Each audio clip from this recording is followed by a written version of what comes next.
Alright.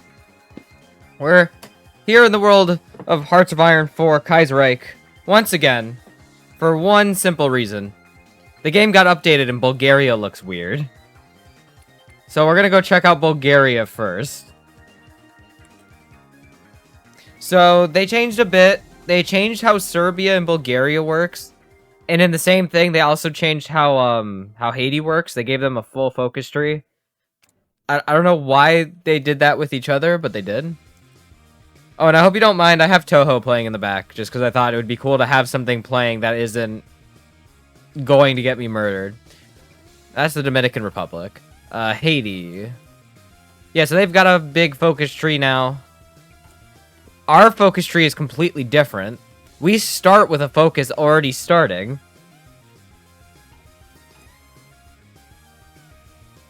We got now the second concentration. We're gonna have to read what the thing is. We start with a decently sized army. Oh shoot, artillery specialist.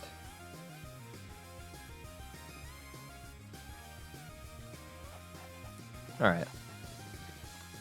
Serbia starts very differently as well.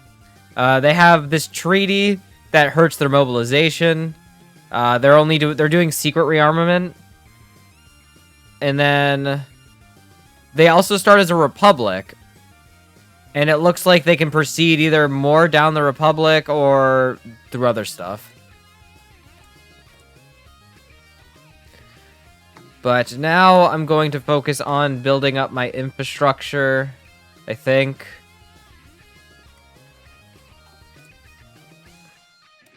Let's get some technology. We only have 3 research slots, very unfortunate.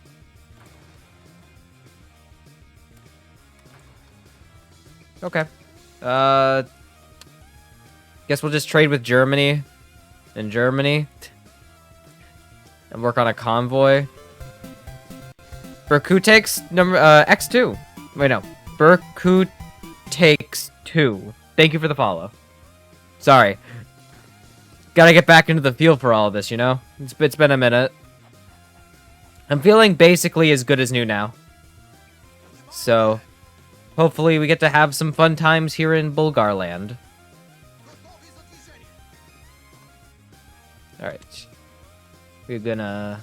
Alright, this is important. We need to read this. I'm going to turn the music down. Never mind.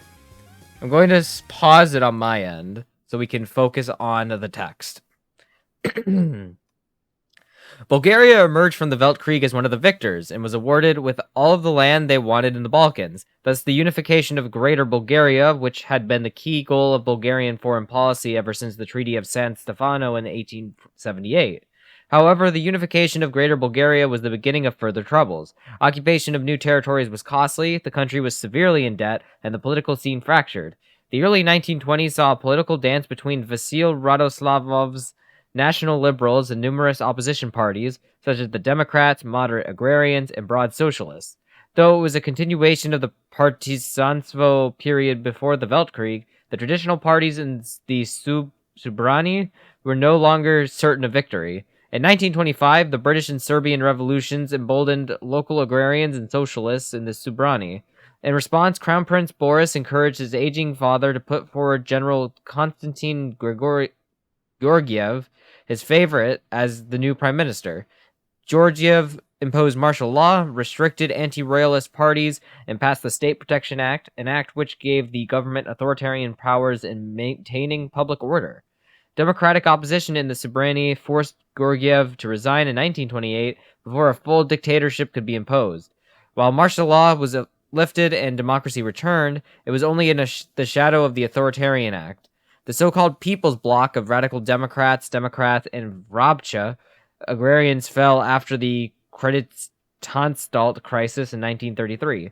In response, the National Liberals and the People's Progressives formed the second liberal concentration, named after Vasil Radoslavov's Liberal Coalition. Achieved with the backing of the Crown Prince, this coalition has a frail domestic and foreign policy. As 1936 begins, their delegated Prime Minister Petko Stanov must decide Bulgaria's fate. Okay, so we have this operation going on. I'm wondering if that means this will possibly change as a whole then. We got the royal dictatorship that we can do when this isn't active. The fallout of Operation Nishava, but that is about to happen, so looks like we're probably going to have to fix that at some point. All right, I'm turning the music back on.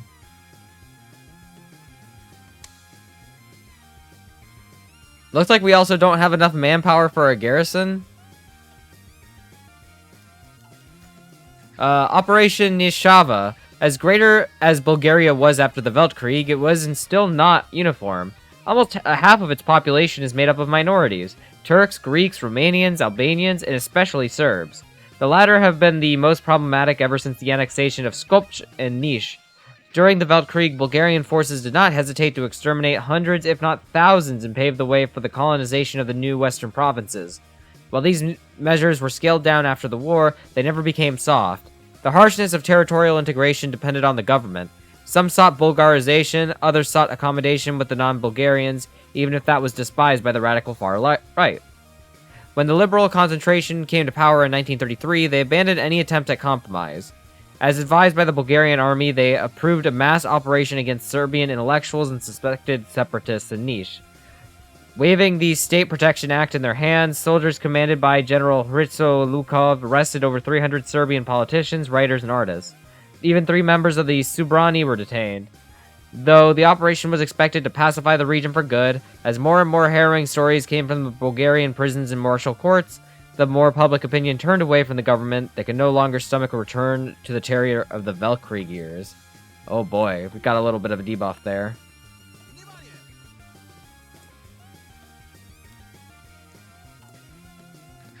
See, we're working on fighters right now. We'll try and upgrade that next. Looks like our military equipment, for the most part, is pretty behind. Oh, don't worry, though. We got naval bombers.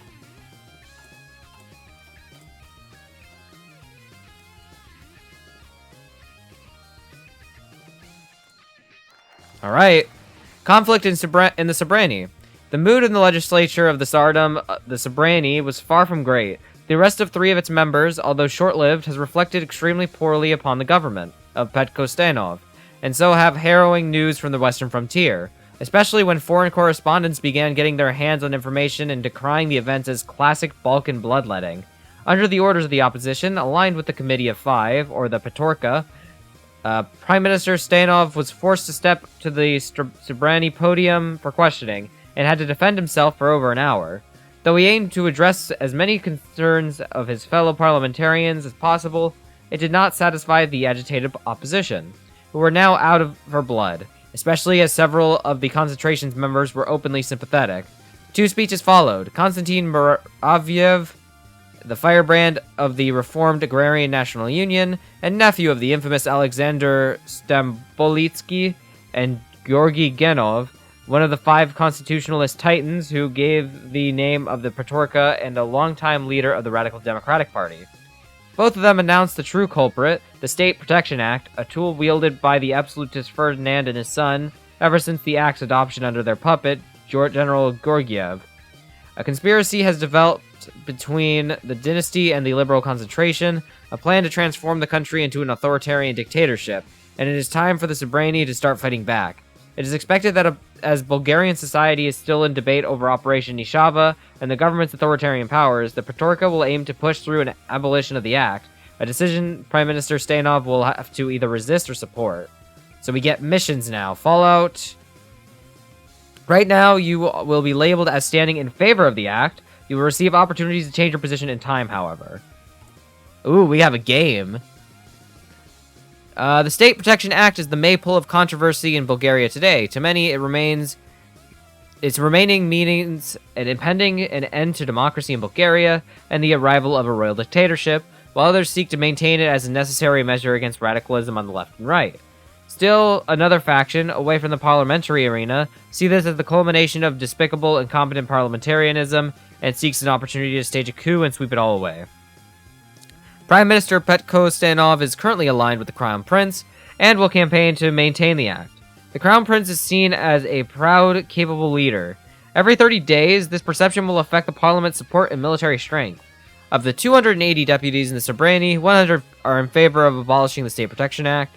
If 200 or more are in favor of abolishing the act, they may autonomously present a bill to the Sobrani for its opposition. The Zvezno military circle plots in the shadows. We predict that if they attempted a coup today, they would likely fail. Oh boy, we could do fear-mongering. Fear that the enemies of Bulgaria are encroaching from the horizon, and only our idea for Bulgaria will be able to save it from those dangers.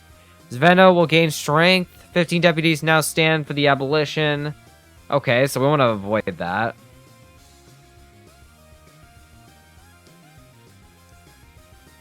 Alright. So we could just abolish the State Protection Act right now. Democracy in Bulgaria cannot stand as long as the State Protection Act is in effect. It will be subverted by the Tsar or the military. If we wish to save it, this stepping stone towards authoritarianism must go. We could do Rusev's reform plan. General Rusy Rusev, Chief Inspector of Armaments in the Ministry of War, has been a leading voice for reform in the Bulgarian army. Alright, so this is army stuff. Curtail the Military League. Pass the Deposit Protection Act. Dousing the powder keg. That'll give us war preparation. Right now, we'll just start reforming the government, I guess. Or the army.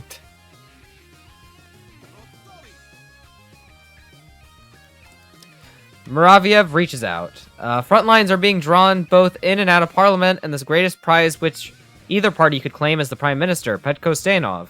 In 1933, he was put forward as a controllable pawn, a jurist and diplomat with a long parliamentary career, but little experience in the highest levels of government, and an independent who could satisfy both the liberal concentration and moderate opposition members.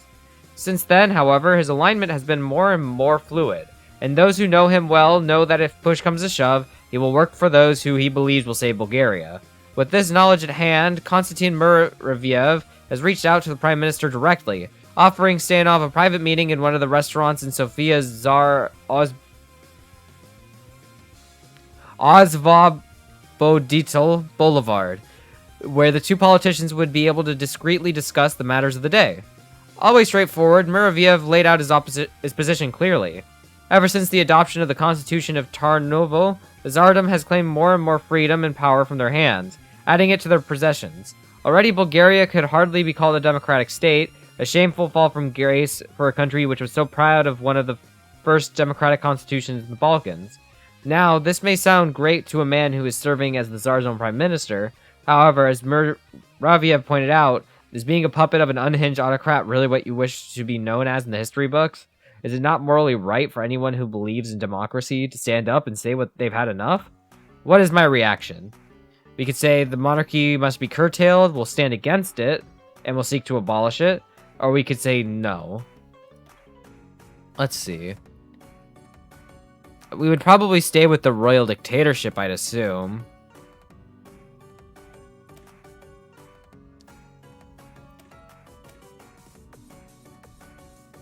Interesting.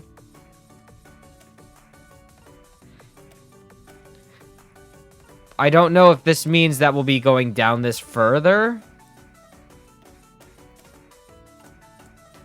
But let's do... Hey there, Unknown. How's it going? Been a minute.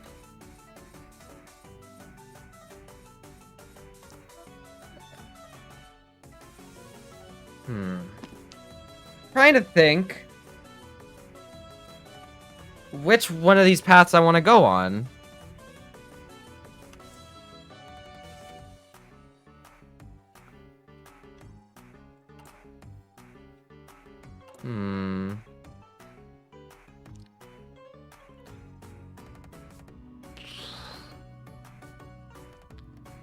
Let's... This is a way harder decision than I thought it was going to be. How about we start by going for the curtailing of the monarchy? We'll go for that way. Oh, that sucks. I'm doing alright. Just work, mostly. Work's been slowing down, but I've still been getting a lot of other things to go through, so... I've still been working a bit. So we got a new pop-up. Serbian Democrats win local niche elections. New local elections have been held across the Bulgarian-controlled Niš region in the aftermath of Operation Nishava, as many of the former councillors and several mayors were arrested under suspicion of collusion with the government in Belgrade. In spite of this oppressive touch, however, the overwhelmingly Serbian population in the region has not yielded to pressure, and the local elections have revealed even greater turnout in favor of the Serbian Democratic Party, Srpska Demokratska Stranka, which has gained over 54% of the vote. The SDS is an electric party, in part of a progressive Republican Party owing to its affiliation with the ruling Republican Party in Serbia, while at the same time heavily nationalist, vehemently separatist, and anti-Bulgarian. Because of the former, they support progressive elements in the sovereignty and stand in favor of abolishing the State Protection Act, but because of the latter, their inclusion into the pro-constitution coalition has been protested by many Bulgarian deputies. Yeah, it's my favorite emperor. And there's two of them. Uh-oh. Black Monday in Germany. The ripples of the financial crisis in Berlin have not left us unscathed. Though we are not as connected to the German market as we once were, our agricultural enterprises nonetheless relied on providing Europe's economic giant with their produce, and now the payments from German businesses are stalling and loans from their banks have completely dried up. Thankfully, as our economy was already sluggish and not as severely attached to Germany as some of our peers, we have avoided the worst of the downfall. Lol. Yeah, because we've got the Kaiserreich, and the Kaiserreich, and the Empire. We could have had another empire, but we're not getting that one this time. Oh, here we go. The Demand It mod? Ah. Bankruptcy of Bratia Buklovi. The bank runs in Germany in the aftermath of the Black Monday crash have reached Sofia. Fearing that something like to what happened in Berlin will repeat here, investors and normal civilians began rapidly withdrawing their deposits. Uh-oh. Yeah, it's not too bad. It's pretty nice. Depending on how certain things happen, of course. Run by the aforementioned family, Buklovi rapidly expanded credit during the 1930s, riding off a wave of the economic miracle in Germany, all while offering loans to more and more untrustworthy debtors. This might not have been an issue for a few years, as the profits from their operations would be more than worth the risk, but now this overconfidence has bitten them in the back. Millions of leva in loans are expected to never return to the bank, and its debts mount day by day. A collapse of the bank is imminent and would likely lead to the collapse of Bulgaria's financial system. It falls upon the Bulgarian State Bank and the Directorate of State-Guaranteed Debts to figure out a solution. To them, the only way out is to minimize losses by forcefully merging the Buklovi with another major bank. Oh, bumpy ride. We got more missions. Oh, you did? Wow, I have never seen that happen. That's crazy. We'll have to give that a try. Alright, so we have the fate of the State Protection Act. We could spin scandals, gather supporters. Let's just gather supporters.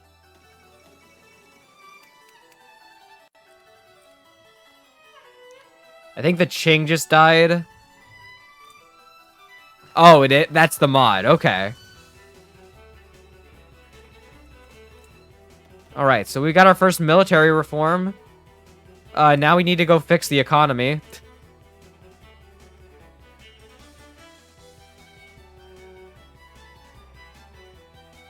We'll spin some scandals. Hopefully everything sounds alright. I was having some audio issues with some other stuff the other day, so I'm hoping they're a little better now. National legionaries grow in strength. The Union of Bulgarian National Legions is the most recent incarnation of a long history of nationalist Bulgarian parliamentaries. Born from the vast amount of reservists and war veterans who were left on the streets after the Weltkreig and sought a way to channel their frustration. Originally found as the youth wing of Rodna Zashtita, the National Legion swiftly overtook their fathers and consolidated themselves as the leading force on the Bulgarian far right.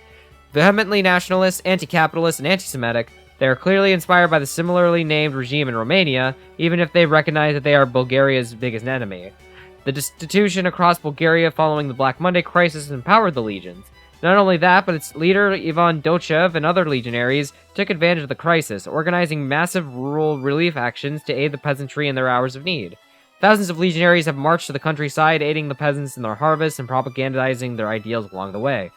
At the moment, the legionaries are an ally of Zveno. However, their alliance is brittle, and it's no mystery the radicalized young officers have their own agenda. Cordonu is the enemy, not an example. Interesting. I do like that they're actually incorporating the Legionnaires, similar to how the Iron Guard's in the, like, over here. I feel like that makes sense. Oh my gosh. I've seen a few situations where they go communist, and it's just weird that, how some of this stuff can shape up with that. Granted, with everybody naval invading, it can also be very weird. That sounds like fun. Okay, let's see. Got that. That's Mexico. Okay. I don't know why I'm not seeing those pop-ups. I feel like I should be seeing those. Unless they changed it. They might have changed it. They also changed, we have Nish now instead of Nis. There we go. We also have Macedonia owns Pirot as well now, which is interesting. Ban of the Dobrogian Iron Guard. Bulgaria's State Protection Act has claimed another victim. The Dobrogian chapter of the Legion of Archangel Michael, more commonly known as the Iron Guard. It was first founded in 1933 and received a head start with the donation of hundreds of thousands of lev by the engineer Virgil Ionescu. Oh, it's another one of those Haas ones. No. I didn't leave Twitch open, so I couldn't get rid of it. Ah!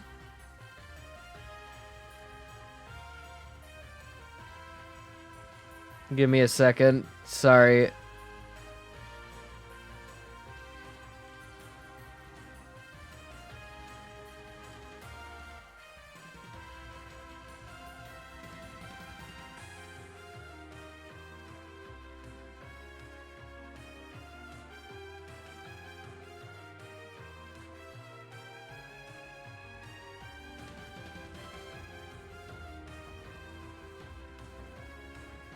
Alright. Sorry about that. Oh yeah, the Scramble for Africa right after that? That's crazy. Just jump into it. Decolonize and fractured. Oh, yeah.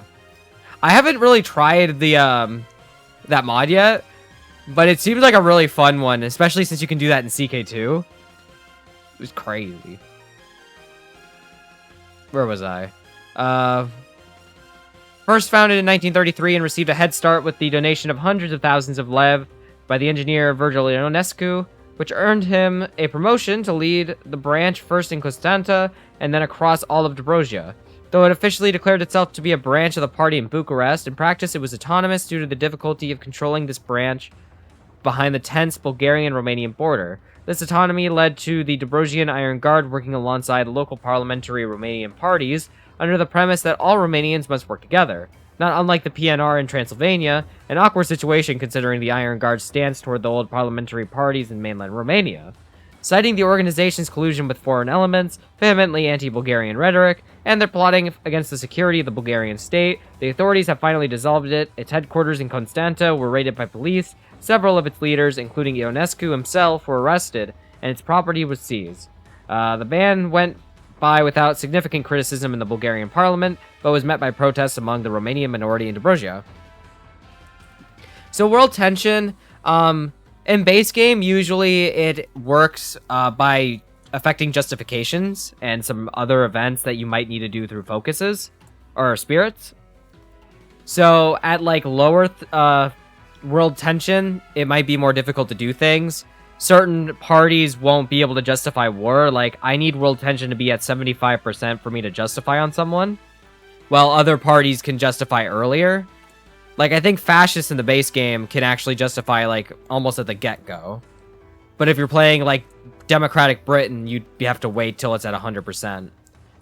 World tension also, I think, might affect other things outside of that. It'll be affected by events that happen in game, like wars being declared, or certain events happening that'll change things. Like the annexation of Austria in base game, I believe that raises world tension. So once it reaches 100, everybody can basically do whatever. Alright, we are fixing the economy.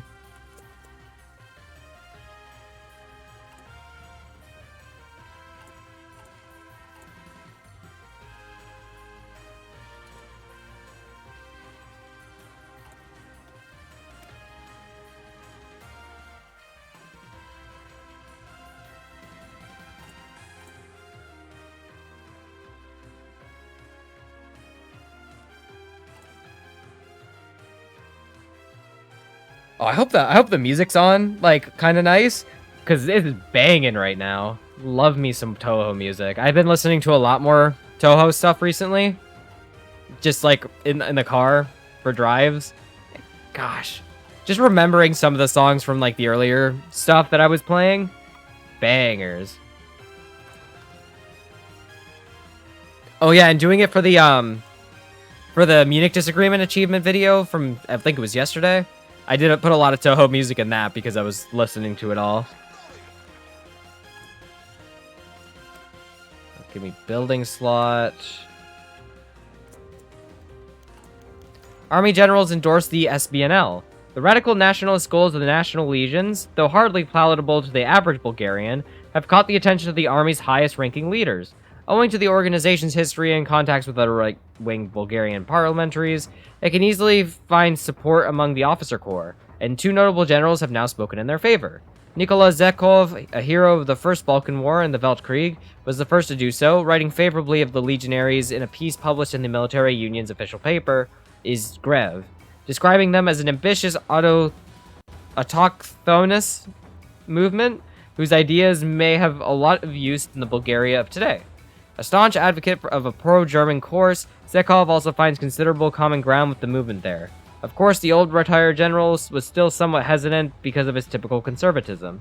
General Hisrado Lukov was a lot more dedicated in his follow-up article, and the rumors say he is directly involved with the legionaries, even possibly considered as an alternative leader if they ever seek to make themselves more presentable to the general population. Both of these commanders were greatly critical of the current regime, of course, almost to the point of shunning democracy entirely. Rumors are abound of a legionary march to Sofia as a signal of a military coup to overthrow the government of Petko Stanov and establish a hardline authoritarian regime. Whether or not they can find an ally in the highest office. No or yes? No.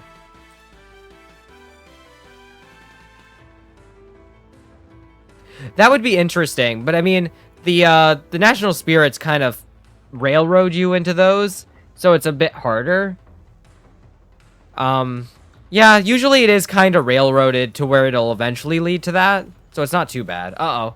Army stages coup attempt. A plot to overthrow the constitutional government of Bulgaria has come into motion, crafted by 3 main leaders of the conspiracy, Kimon Grigoriev, Pancho Zlatev, and Damian Velchev. Army units were activated across Sofia and established an unofficial order of martial law on the streets, catching the Sobrani in the mid of session. When the day broke out, Georgiev and Zlatev requested an audience with the Tsar, and presented a pre-written royal decree which, upon signing, would put an end to several decades of Bulgarian democracy. No support came across the city or outside the country, and several politicians such as Nikola Mushanov, Konstantin Mereviev, and Yanko Sakazov were detained by the conspirators. Under this pressure, Tsar Ferdinand I signed the royal decree, and later in the day, Kimon Grigoriev promulgated it to the masses in Sofia. The royal decree called for the suspension of the constitution, the removal of senior officers from the army staff, the consolidation of several ministers, and the appointment of a new responsible government under Georgiev, which will steer Bulgaria in the crisis today. Wait, what? I thought they said it would fail. Oh, they totally skipped. Huh. Well, we're paternal autocrat now.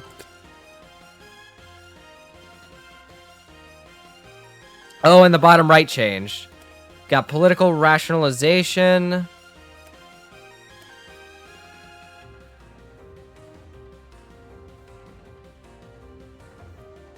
I need to fix the economy first. So, that's gonna have to wait. Yeah, I did not want to have the fascism. That's not what we were going for. Ambition of the Zvinari. In the past few days, the last remnants of the old parliamentary system have been swept away. The Sobrani has been dissolved, and absolute power has been concentrated in a small circle of civilian and military members of Zveno. Their plans are long and their ambitions are great. Zveno does not see itself as yet another tin pot military clique, nor as a mere national populist dictatorship. Their reformist goals are, if they are to be believed, of a unique Bulgarian direction. From their ivory tower in Sofia, Zveno envisions a thorough transformation of Bulgarian society, turning the nation into a clockwork machine. Irrational tradition will be uprooted, pointless distractions will be cleansed, little cracks and imperfections will be swept away, and a nation as efficient as an assembly line shall be built. Already, however, tiny rifts are starting to form within the political circle. The factions of the Zveno currently in charge, led by Kimon Georgiev and Damian Velchev, see their ideology as a means to assume complete control of the state, overtaking even the Tsar himself, whom they see as a relic of the outdated past, and establishing a republic. This falls directly opposition with the conservative wing, led by Pencho Zlatov, who is primarily composed of civilian politicians and outsider generals recruited to ensure the success of the conspiracy. Their ambitions are nowhere near as totalitarian, and the Tsar still figures in their calculations. One final factor to consider is the union of Bulgarian national legions, tentatively allied with the Zveno and promoting their cause of political centralization in civil society, sometimes with rather violent means. Though they are no threat right now, a great collapse of public legitimacy could lead to something worrying. Okay. Who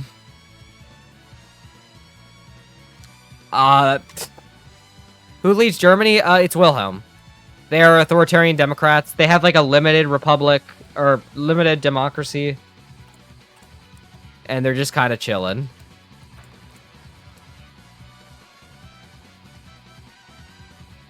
Yeah, it's a very old Wilhelm II.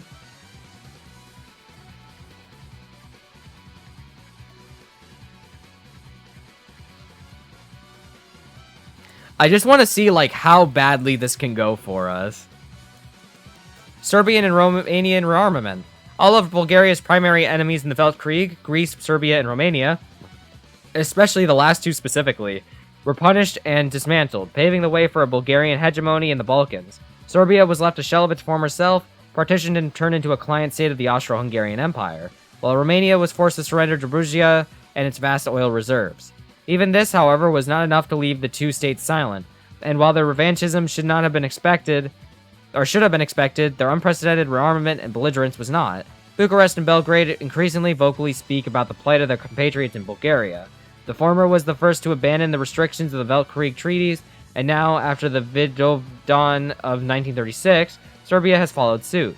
Greece faced less restrictions than its two Balkan comrades, and so its army is already ready for battle, and the Greeks too wish to take a bite from the Bulgarian lion. With Austria and Germany seemingly uninterested in enforcing the post-Weltkrieg treaties, the Bulgarian general staff has increasingly resigned to the prospect of another Balkan War, a fourth one in 30 years. Increasingly frustrated with the politicking taking place in Sofia, marshals in general demand the regime to do something. They've already laid out plans for early mobilization and war preparations. All we need to do is find the political capital. Okay. So we can do that through this. We don't currently have many pops.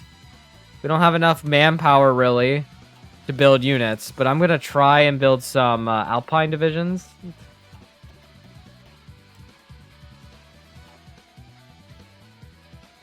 And we're going to hope for the best.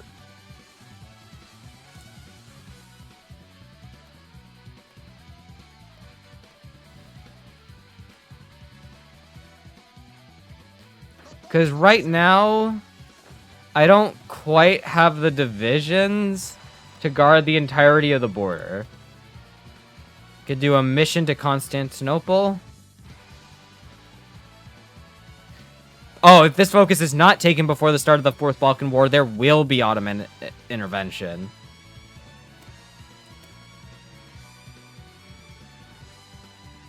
Could appeal for German support. Opposition to the Austro-German influence is one of Zveno's ideological pillars. Perhaps if we refuse aid from the Austro-German bloc, be it material aid or volunteers, we can turn this ideological pillar into a new faith. Interesting. We'll do a mission. Negotiations begin. The Ottoman Empire has agreed to our proposal for negotiations, and our delegation has settled in Constantinople. In the next few weeks, long-winded negotiations shall take place with the goal of reconciliation. Our relationship with our former Turkish masters have been far from stellar, and although Germany has forced us to bury the hatchet once so we would work together during the Weltkrieg, the tensions at the Thracian border have never vanished. The situation on our border today calls on us to put our issues aside, however.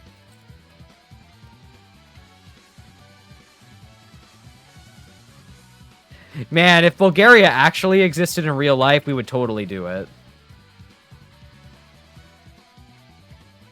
Let's see. Fate of the Bulgarian Turks. 1 million Turks live on the Bulgarian side of the border, about a tenth of Bulgaria's population, making it one of the largest minorities in the Balkan state. and their interests are, understandably, the Ottoman Empire's interests. A significant lobby, backed by the Muhashirs, presses the government in Constantinia to do something about the situation in their languishing brethren. Bulgaria, meanwhile, has wavered on its stance toward the Turkish population due to this reason.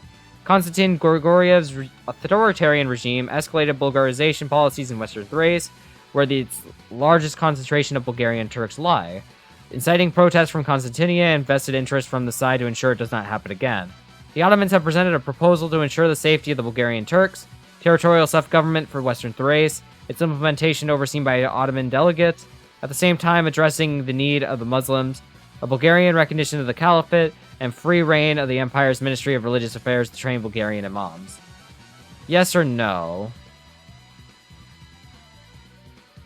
Let's give it a shot. But man, could you imagine if Bulgaria actually existed? That'd be crazy. It would just be like, dang, there it is. Economic integration.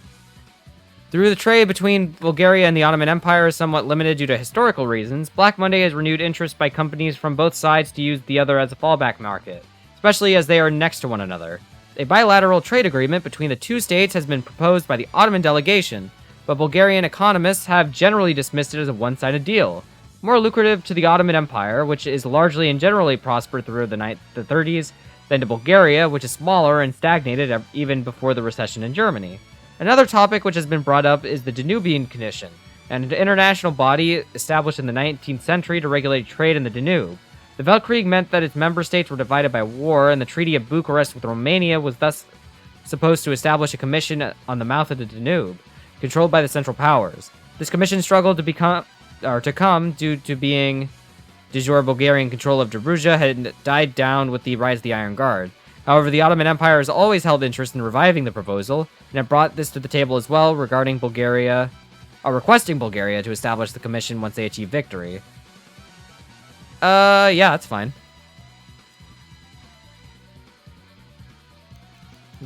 Exactly.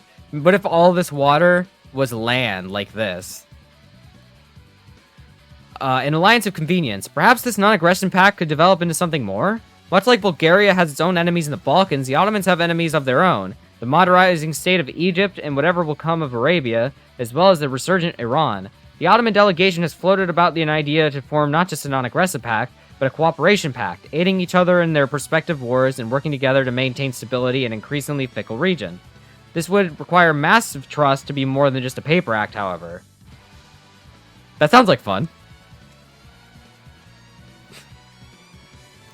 The deal is signed. Weeks of negotiation have finally arrived to the conclusion, a non-aggression pact between the Tsardom of Bulgaria and the Ottoman Empire. Both of the negotiation parties will abandon the territorial claims upon one another and will fulfill their negotiated commitments attached to the pact.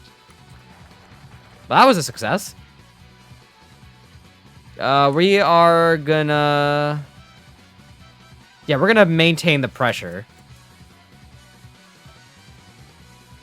Unfortunately, we didn't get the alliance, but at least the Ottomans won't kill us anymore. And we can maintain hold of this.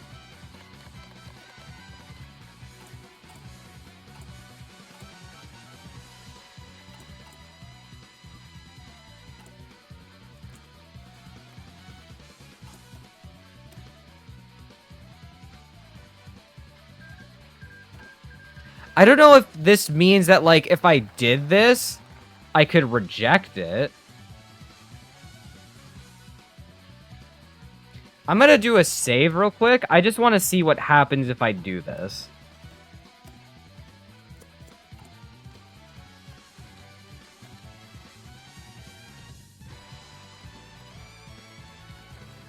No, we're not getting bullied. We're not bullying them. We're just hanging out. Wait, what? Crown Prince to the rescue! Newspapers from Varna report a spectacular story, an act of personal kindness by our very own Crown Prince Boris. Visiting the beach resort by the city, the royal heard a voice coming from the distance, and as an avid swimmer, he took forward to investigate the matter himself. A few minutes later, he returned to the shore with 6 people in tow. They almost drowned, and the Crown Prince came in their hour of need. This is far from the first time when Boris has made himself known to the public throughout personal acts of kindness. Almost every Bulgarian village has a story of the People's Prince, visiting with little to no guards and offering a ride in his car. And in 1934, he took control of a passenger train he was traveling in the middle of a fire in order to stop it safely. The tale coming from Varna has added to the impressive repertoire. Got some political power for that.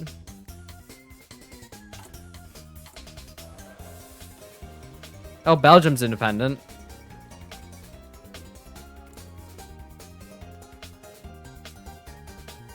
No, we weren't bullying them. We came to a mutual agreement. Oh god, I really need troops. This is gonna get messy. I just realized it's still 1936. We haven't even gone a year. German aid arrives. Okay, so I couldn't just reject it. Our request for support was heard. German equipment is funneling to our arms, and their advisors have come to train our military. Though it isn't much, it may just prove to be the edge we need. Get 100 infantry equipment. Old one goes first. We get German military research, which gives us land doctrine speed. Get a modernized infantry division template. It's a 7-2, and then we get 1 and 1. Interesting. Okay, so I couldn't reject it. We're gonna try and get some encirclements. Alright. Hopefully we can get some more political power, because we're gonna need to raise conscription and economy. The Belgrade Pact. The newspaper of Bulgaria are abuzz today with news coming from Serbia. The diplomatic event which many saw as years in the making. A pact between Serbians, Romanians, and Greeks has finally been finalized, and Belgrade Pact has thus been born. Few view the agreement naively. The Bulgarian political consensus, no matter if it leans left or right, understands that the signatories of the treaty will use it as a weapon against Bulgaria. Some were more alarmist than others. The largest daily newspaper in Sofia, Utro, printed in large bold red letters, "War is coming, Serbs mobilized to seize Macedonia." The alarm came in reference to one of the proclaimed goals of the Congress of Belgrade, which is to call for new order to the Balkans, which Bulgarian conservatives could only interpret as a call to topple traitor Bulgaria. The same newspaper print also included an article by Nicolas Zekov, general in the Bulgarian army, who asserted that the Bulgaria is completely unprepared to wage war, and the only solution was to immediately plead for mediation from Germany and Austria-Hungary. To work with the Germans, who exploited us so brutally during the Weltkreig, was considered inconceivable not too long ago. And it might still be, but as of today, anything goes. Serbian, Turkish, and Greek representatives in the National Assembly stood in support of the pact. The Romanian delegation from the constituencies in Dobruja were more reserved, however. Their equivalent future liberator is the extremist Iron Guard, after all. Okay. So we got the Iron Guard here. I'm a little scared.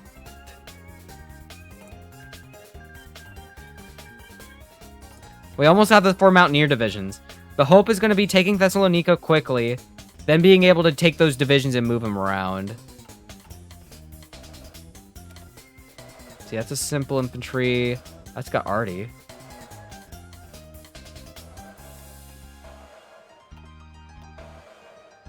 I need guns.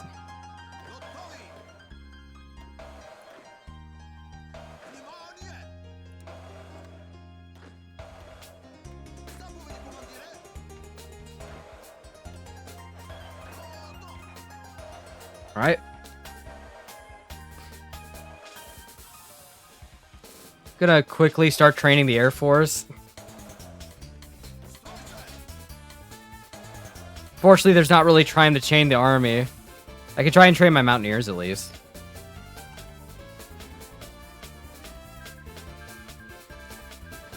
Alright, we got Saudi Arabia. The Saudis have won that.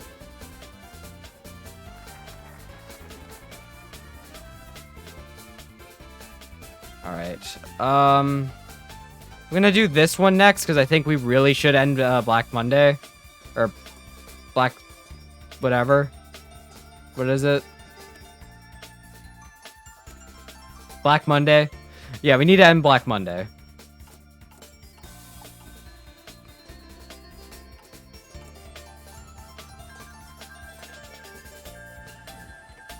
Okay. We can try and upgrade our equipment while we're at it. I just saw the Iskalot Republic. Alright, they went communist.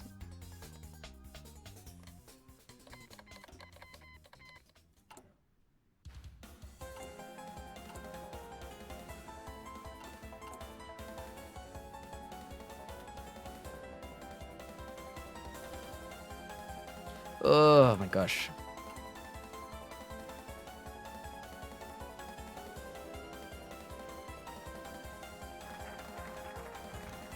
Oh, uh-oh. Oh, that doesn't look good. Give me 1 second. I was halfway into retweeting the stream link. No.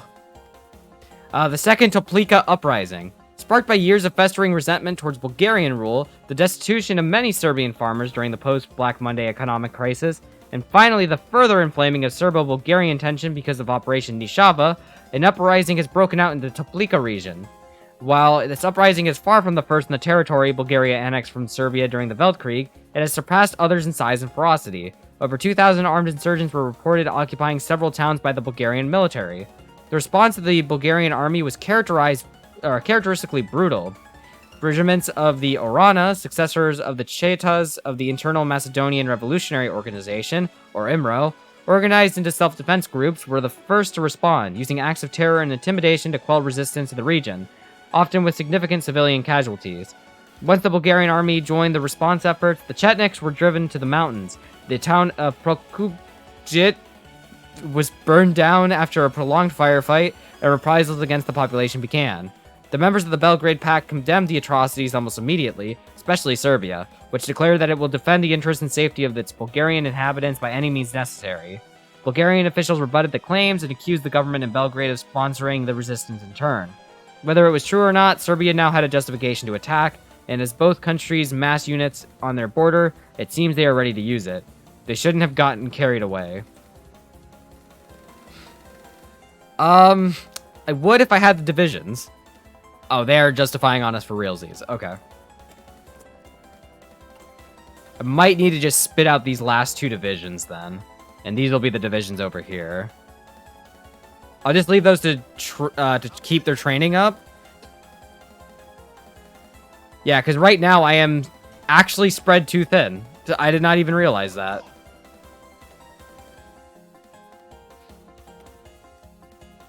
I feel like I have even more border to cover. Uh-oh. Ah, we're not ready. But I'm getting assistance.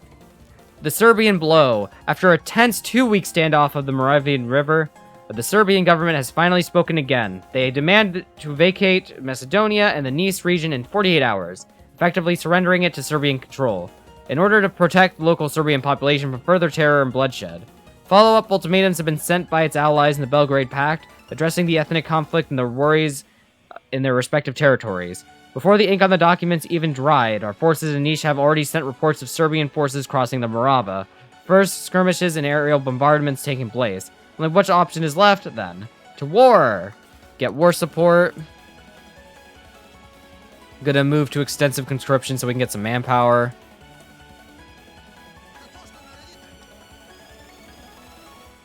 Okay, we have a problem. And that problem is we're not holding Dobruja.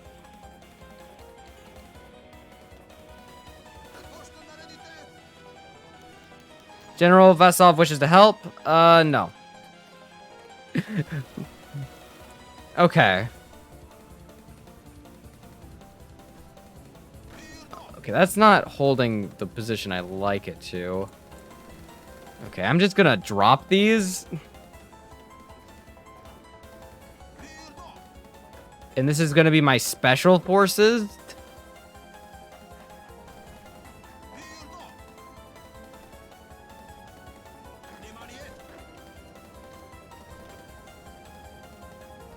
Oh wow, we're getting support from a lot of people.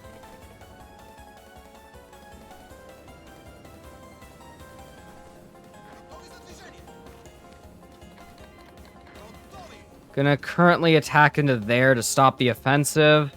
So I can... There we go. With that...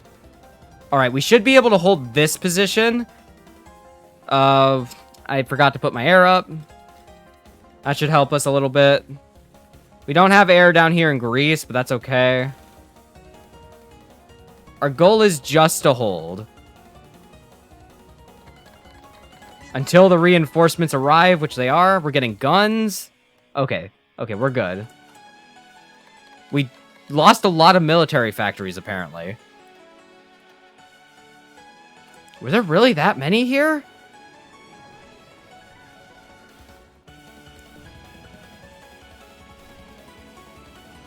We don't quite have the factories for that yet. Okay.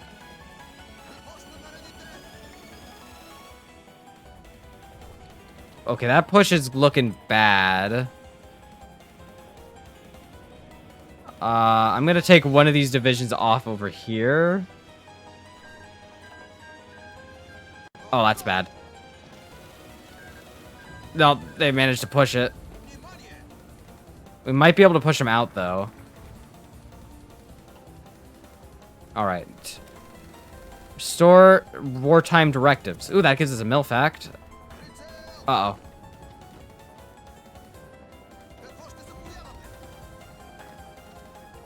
This ain't good. Okay, the Turks are pushing here. We're gonna try and help that. We just need to hold. We might fall back from this if that doesn't hold.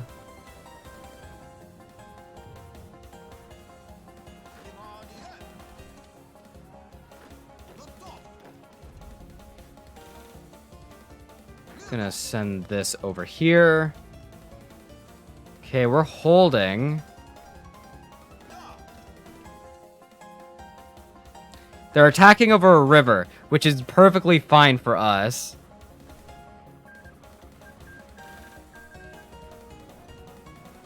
I think they pushed us up in the north.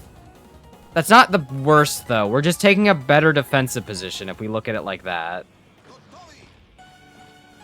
Okay, we're gonna do this.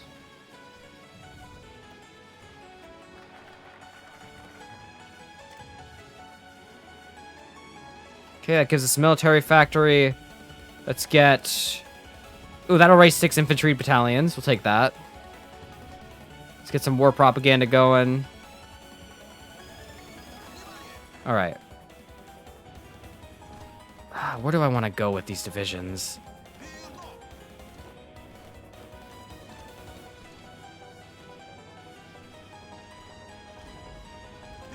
I'm going to try and counterattack here. I'm going to take these 3 divisions, and we're going to come up here. All right, have a good night. Thanks for stopping by. I appreciate it.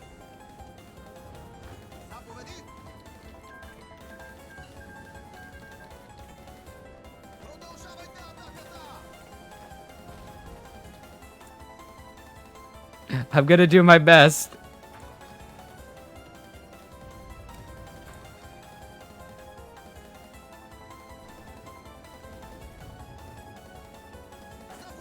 Okay, we managed to push down there, which is fine. I don't know if I lost a division in that push, but I feel like I lost a division in that war, or that push. The birth of a prince. The royal family of Bulgaria has announced incredible news. Crown Prince Boris and his wife have produced a child, a healthy boy.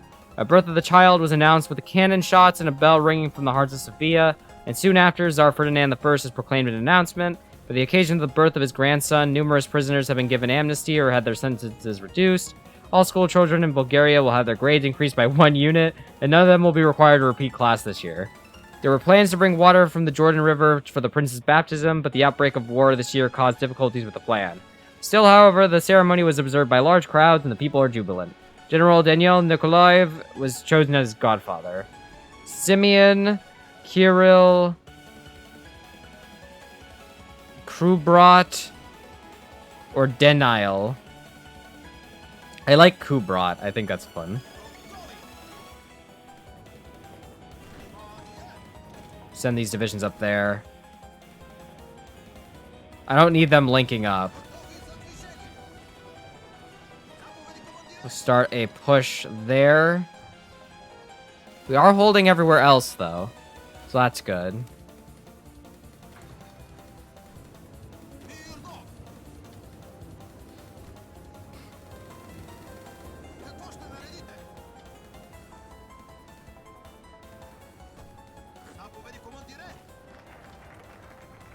I need to just prevent them from doing things. Which we're doing. Alright. We are slowly pushing here. We might actually knock Serbia out of the war if we're lucky. We are crossing. That's a crossing over the river.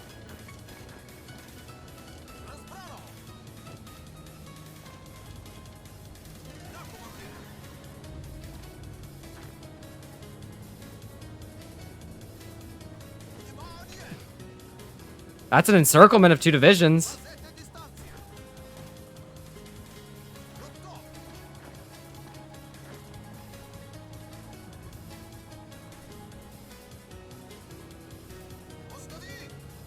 Gonna try and encircle the entirety of the capital. That'd be pretty cool. No, he didn't get it.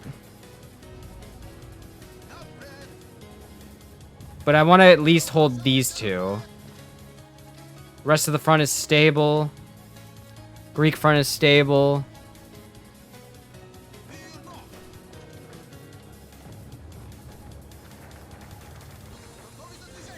New division.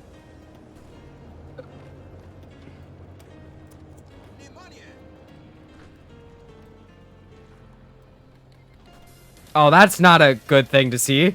They were helping us.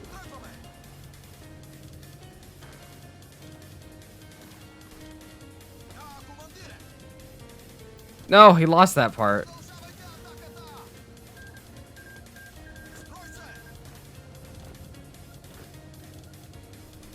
Come on.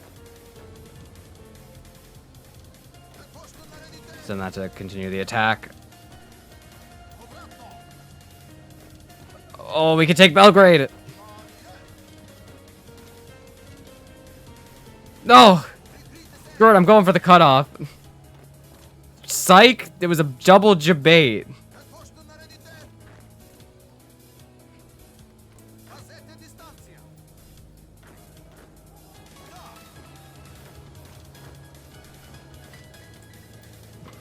Give me some guns.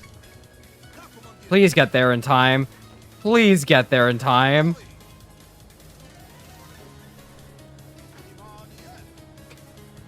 This is so risky. I should not be going for this. Oh, they moved air above that. I can try and contest it.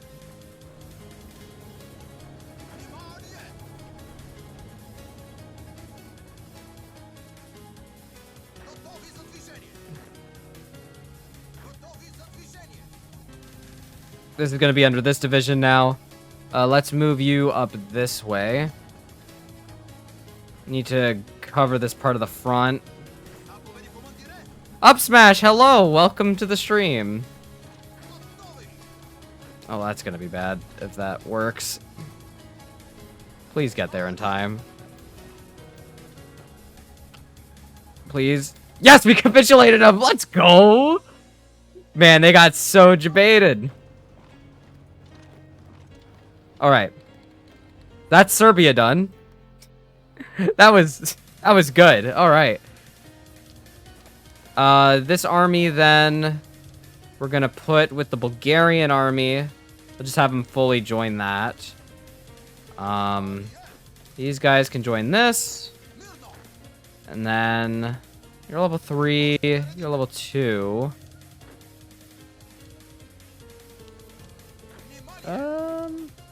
Guess I'll have you join this now. It's going good. So, we're testing out the newest update for Kaiserreich. This is, I think, is it 19.0? Give me 1 second. This is, if I can find it, 19, I think I saw 19.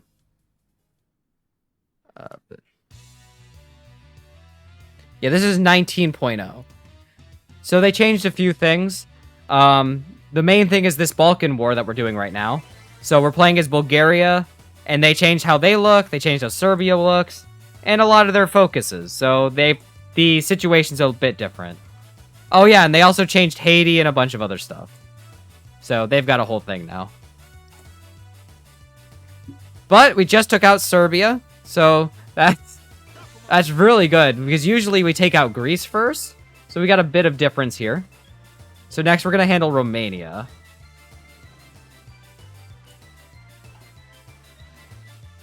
I'm going to throw the air over them.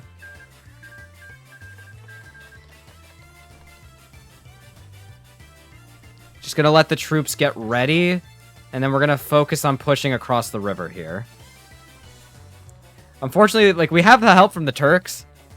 They're going in, but, like, they just keep ramming themselves across the river line, and that's not going very well. I did just realize that we might be getting pushed here, so I'm gonna take this division, and it's gonna come down here.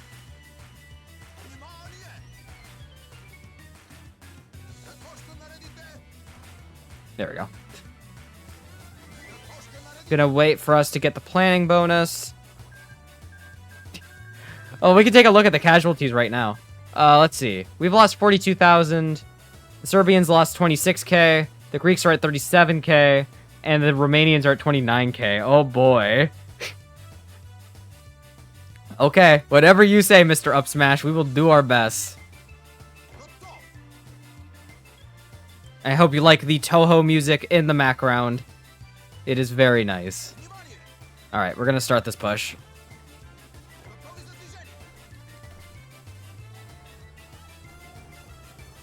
Alright, this is good, this is good. We are green. We are about a certain amount of days away from pushing.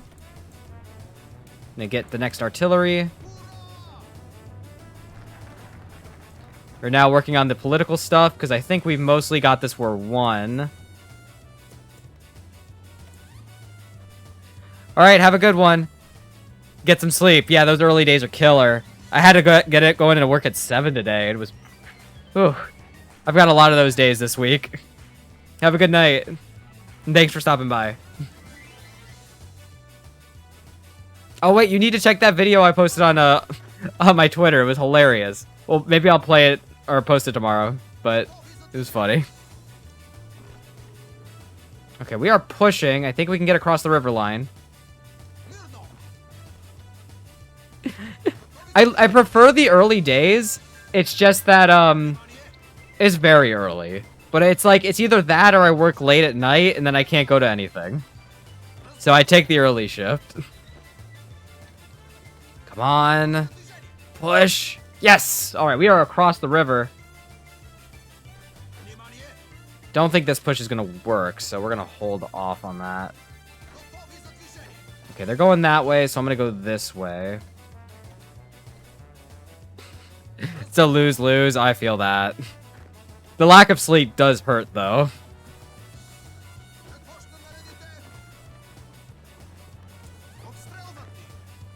Have a good one. Wait, they just canceled my non-aggressive pact? Uh-oh.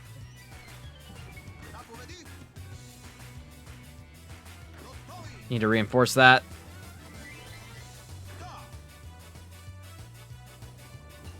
How's the Greeks looking? They're fine.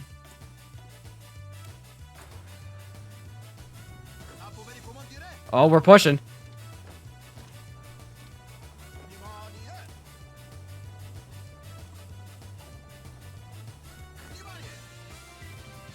Ah, shit.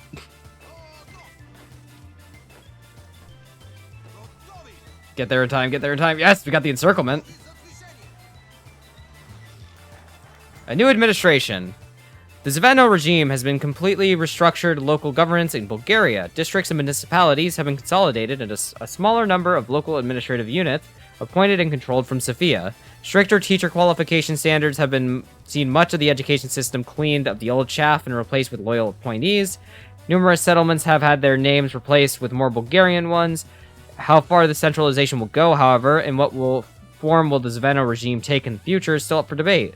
While conservative members of Zveno would prefer to just create an autocracy, their opinion is not shared by everyone. The core Republican faction sees value not merely of absolute leadership, but one with an empowered bureaucracy below it. The issue with the old Bulgaria was the incompetency of the administration, they say. Therefore, Zveno's regime should pursue complete rationalization of the political system and an emphasis on technocratic rule. Order by the leader.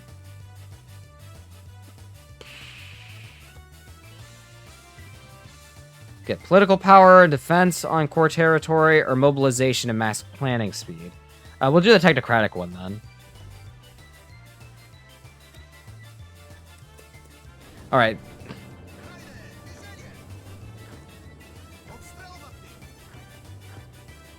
Okay, we just need to hold this pocket now.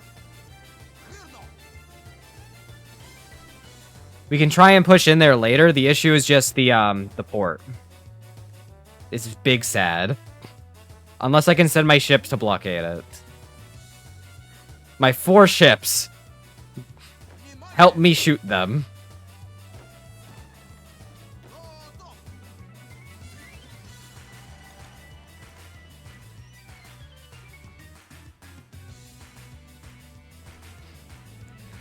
Let's see. Whatever push we do now is gonna go here. Alright, we're pushing.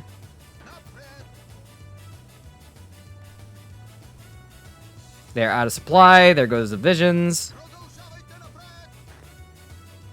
And there we go. Nice. Okay, we're going to restructure them above here.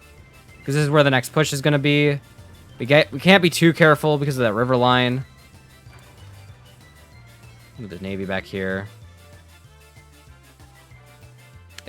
The Greeks have sure been trying. They've been taking a ton of casualties. Oh, did I accidentally give them that? That's my bad. Or this could be in massive bait.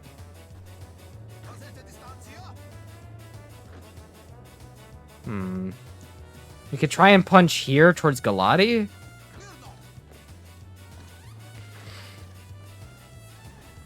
It's a 2-pronged offensive. We're fighting on these 2 areas.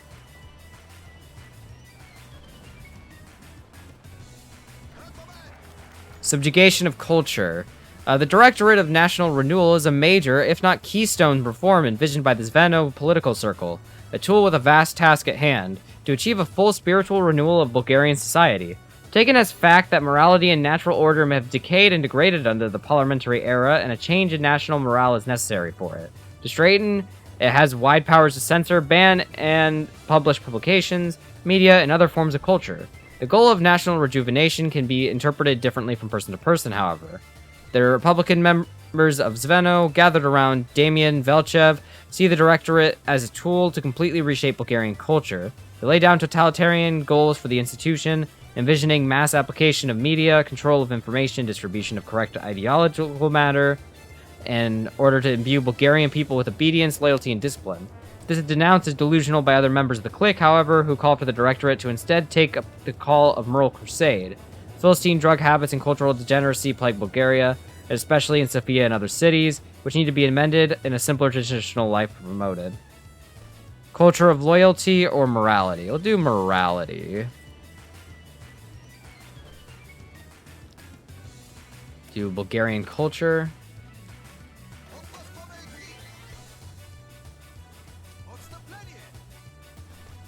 Okay, I was able to retreat with that division. No! Ah! We're gonna try...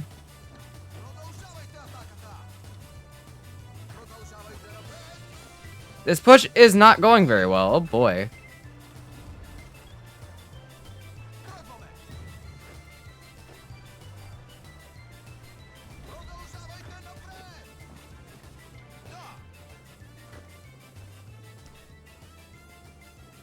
Okay, we managed to hold that. We took the port. I'm gonna take a second to restructure. Like, that didn't go very well. Like, we got the push, but not the way I wanted to get it.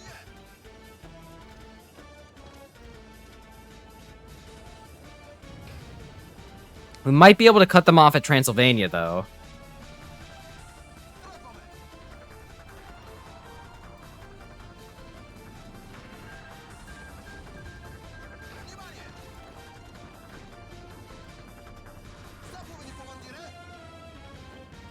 Keep him in Galati.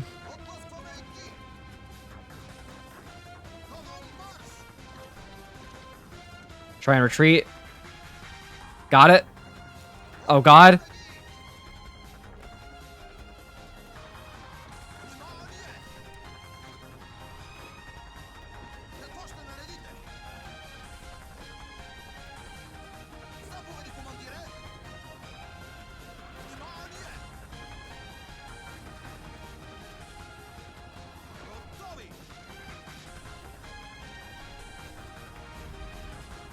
Why are my divisions retreating the wrong way?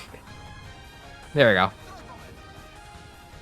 Okay. I deleted the front line out of fear, but we're okay.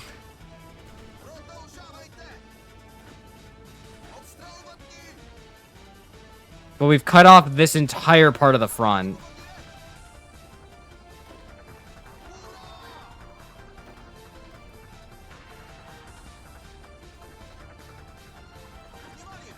I'm gonna see if we can get this encirclement.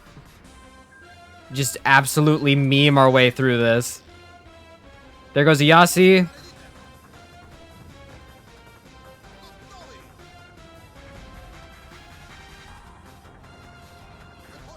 Keep that pinned.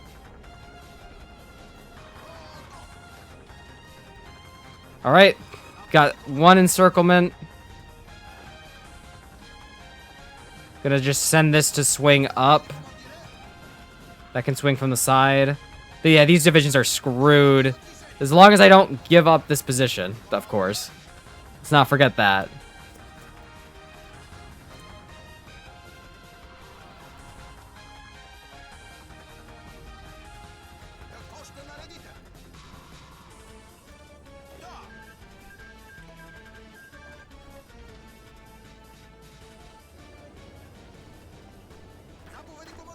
We move that up there. Can move this back into port now.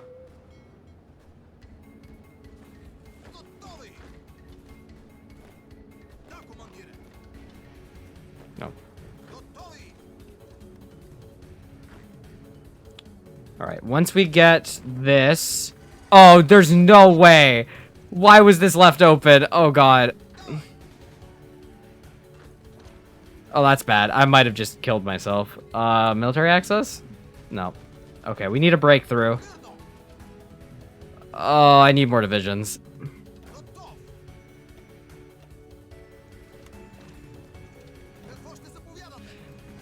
Wait. We can fix this.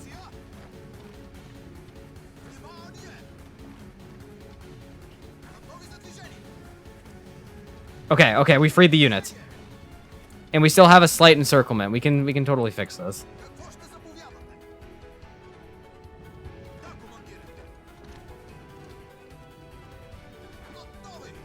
Kill this pocket.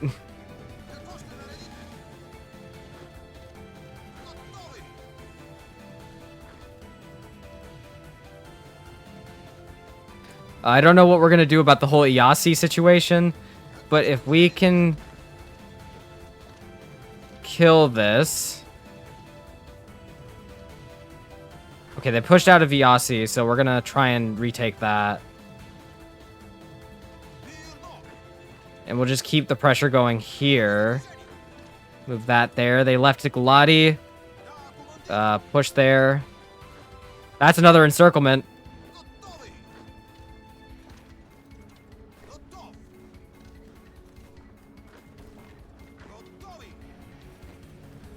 Okay. We are pushing south. I need this to secure quickly. And if it secures, then we'll be free to move forward more. We're not going to take Bucharest, but that's not really the plan just yet. I really just want to clean this pocket. Especially with moves like this, we might be able to get a bit more security.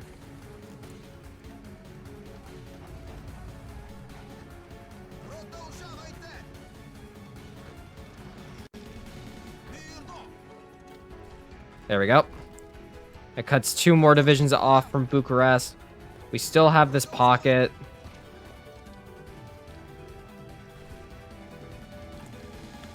I need oil. Try with the Ottomans.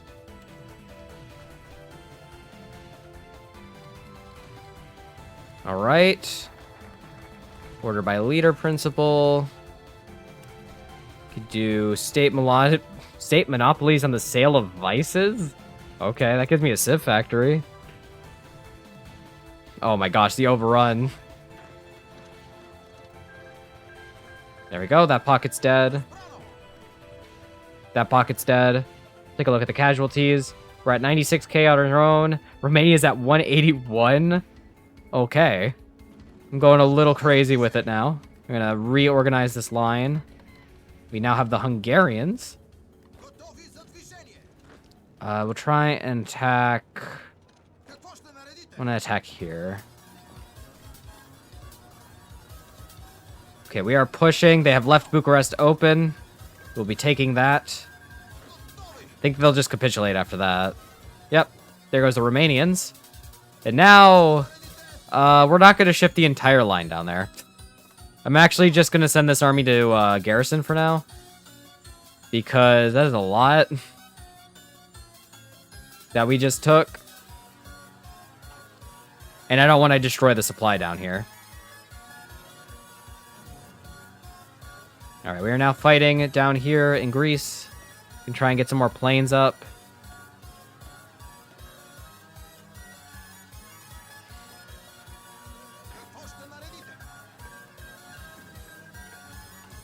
Alright. Maybe we could try and naval invade behind them. We have naval superiority, I think.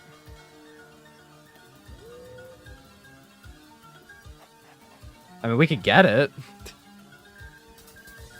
I just need to throw some planes up there. I don't know if I want to risk it, though.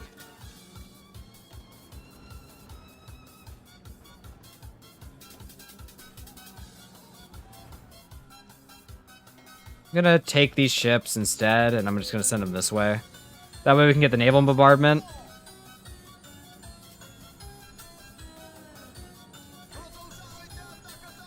Send this here. Okay. I'm gonna send this, just go down that way.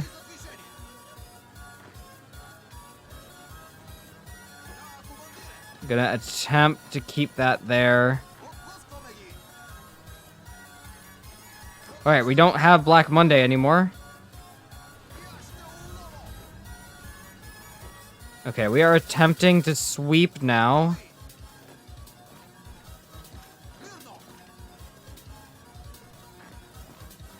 Gonna do a full sweep here. We got a new thing. Bulgarian Horde. Traditionally, Bulgarian historiography has viewed the establishment of steppe origin of the Bulgars with conservatism. Though Khan Kubrat and his successors did lay the foundations for the First Bulgarian Empire, they say the Turkic-descended nomads eventually merged with the local Slavs to form the Bulgarian nation, which was fundamentally a Slavic one. This belief is not held by Dmitry Susulov, a historian, or so he claims, who has long fought for a reimagining of Bulgarian national identity. The lawyer, by trade and a veteran of the Weltkreig, he has gathered a small elitist circle of intellectuals and officers named the Bulgarian Horde to proliferate his ideas. According to Susulov, Bulgarians are not Slavs, but rather a separate Indo-European branch, which has played a key role in history of Europe. The Bulgars and their ancestors, the Huns, were not Turkic, nor were they mere nomadic tribes. Rather, they were the flag bearers of a long-forgotten civilization, which could challenge Rome in its height, and ultimately settled in Bulgaria. Susulov continues his work by stating that this legendary Hunnic origin requires Bulgaria to return to its roots, to grant full prerogatives to the king, and do away with Western parliamentarism, and create a traditional absolute state. Its historic theories are fringe and denounced as pseudoscience by many. However, Susulov's works find a home among the Bulgarian far-right. That sounded really stupid. I can't believe I had to read that. Serbia asked for peace. With our success in the Balkan War, the Belgrade Pact is on the verge of collapse. Serbia has approached us with a peace offer. They will capitulate the territory of Montenegro, several border provinces, and will be demilitarized. The Belgrade Pact will disband, and Serbia will pay us war reparations in return. No, I'm winning. You see this? I'm gaming and I'm winning all at the same time. It's something the Serbians just don't understand.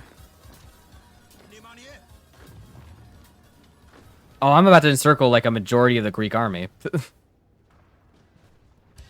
Aw, what? Wait, I'm pushing them out. Never mind.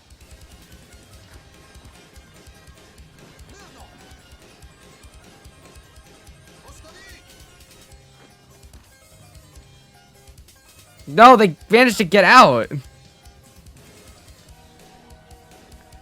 Actually, it's a bait. I just encircled more divisions. And I'm heading to Athens. Actually, don't take Athens yet. We're gonna make sure there is nothing left of this army.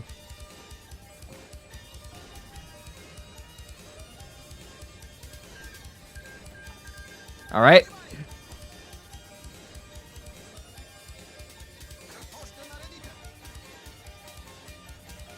They are now encircled up here. Let's see, that's 1, 2, 3, 4, 5, 6. This might be their entire army.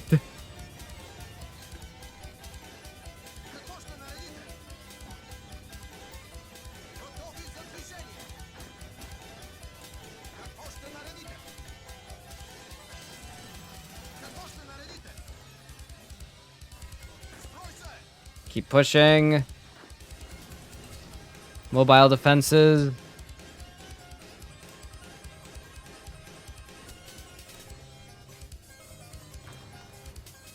Keep her going. Oh my gosh, the amount of damage. They have one horse over here. That's not going to save them. Oh my god, the casualties. They're at 119. That might have been a war crime.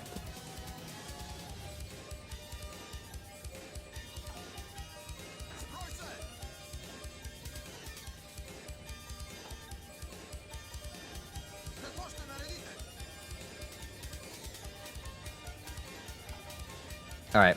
They're gonna retake a little bit of land, but that's okay.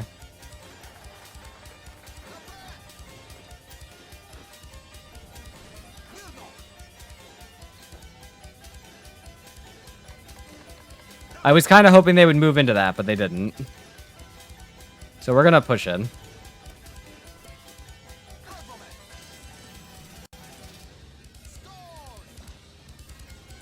Alright, here we go. We're pushing.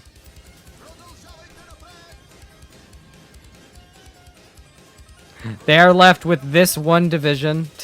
It is literally their only division.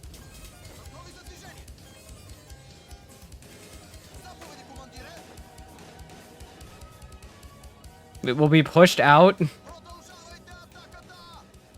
Want to see if we can wipe it just as it moves into that province. Oh, they have two divisions. They built one. Yep, we killed it. We killed it. We got it. The entire Greek army is gone. All that manpower and equipment gone in a blink of an eye.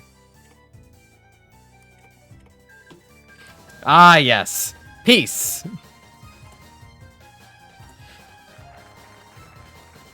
Alright, we are no longer at war.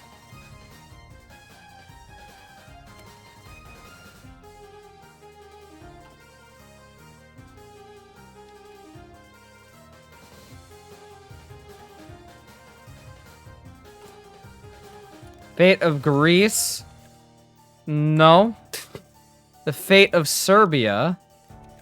Nope. The fate of Romania? No. That's just part of Bulgaria. It's just an extension of Bulgaria. Montenegro, though? Nah, they're homies. They can stay. Though they don't have access to the sea, and it's very sad. So we've got Montenegro. They've got their own focus now. That's pretty cool. They are traditional. They have Serbophobia. Okay. Kosovo. We'll give it to Albania. Chadis. We'll assimilate. Doesn't this look stupid?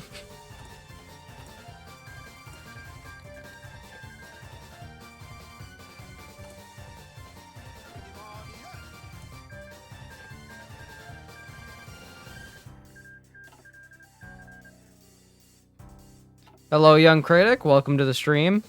We are now big Bulgaria. Direction of the economy. State must control or no? Nah, we'll avoid state control of the economy. Not Pars, but Toto? The word party comes from the Latin word pars, meaning fraction. Okay. Unfortunately, I don't think we're going to invade the Ottomans just because we were friends with them. They like us a lot now. We made a deal. But, maybe next time. It's definitely something I've done before. Shoot, there might actually be a video on the channel where I did that. Because I think I've uploaded one of those streams.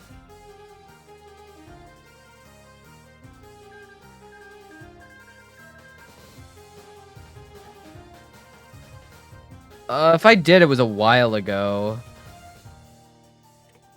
But it was a lot of fun, but that was pre, this current update. If I did, I did not save it.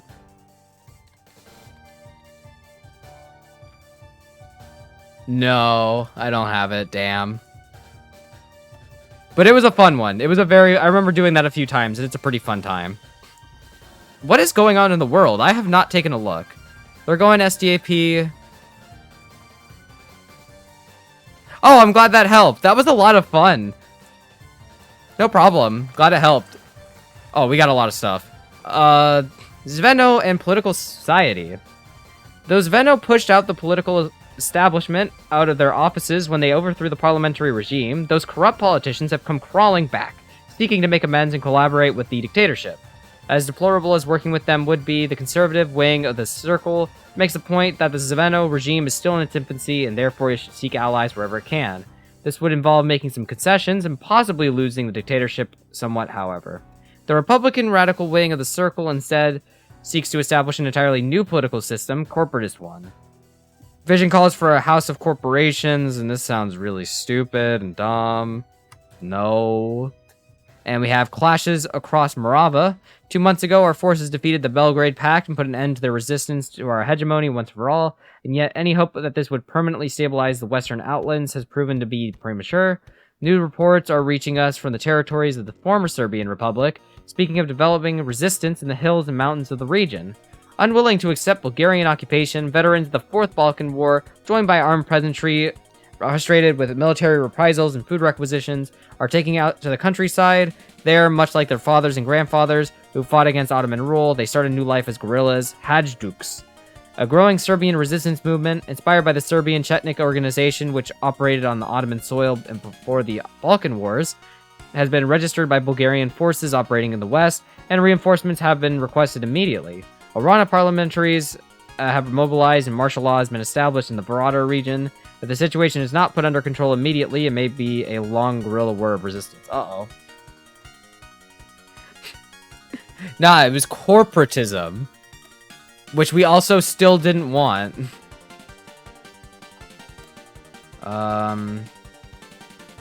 That's Bulgaria.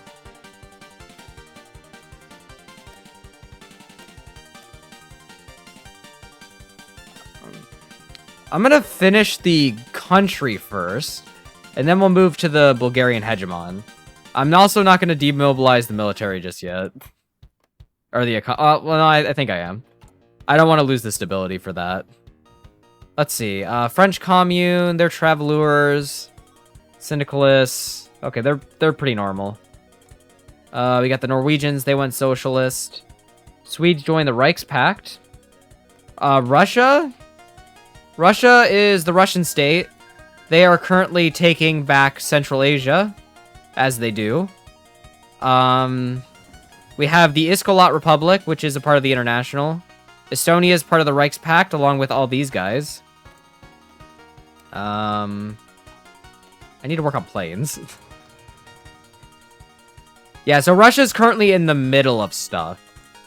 Let's see, the Transmor Republic is normal. Mongolia is independent. Yeah, so they're currently clearing the way there and are populous. Finland also joined the Reichspakt, so they maintain the monarchy. Haiti just declared war on the Dominican Republic. There's that focus tree going at it. That'll be an interesting war. Yeah, the United Baltic Duchy is no more. Yeah, they gave Haiti a new focus tree. I'm sending them a volunteer. I want to see them do stuff. What are they at military-wise? 3-9. Oh, they're gonna win that war super easily. Go, my troop. Go. Don't worry. Bulgaria's coming. It could be, but the nice thing is that Russia isn't a part of the, they're not socialist. So it's gonna be, like, kind of quick to remove this. It just might be kind of awkward with Russia in the mix. Their odds drastic go down. I love that line. Let's see. Let's build some military factories and some infrastructure. Oh, it also looks like Italy broke up as well. We got Lombardia and Venice. Spain is just an internal pain. That's still anybody's game. The Union States going pretty ham over here in America, but the Pacific States are still fighting. My troop has arrived. All right, we're gonna do something this game.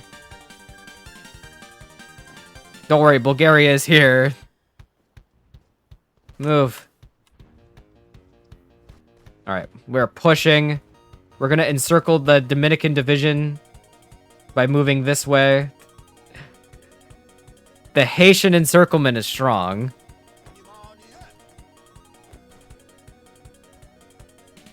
Though they are kind of having a hard time. We'll kind of just leave that alone for a little bit. Let's see. Russia is almost done here. The Qing government is still here. We have the League of Southeast Provinces? I've never seen this before. That's interesting. And they are part of the Qing government. You've got the Guangxi military clique and the Yunnan clique. They're just vibing. Japan is populist. Alright. Bukhara's holding. They're holding strong. No. No, Bukhara, speak to me.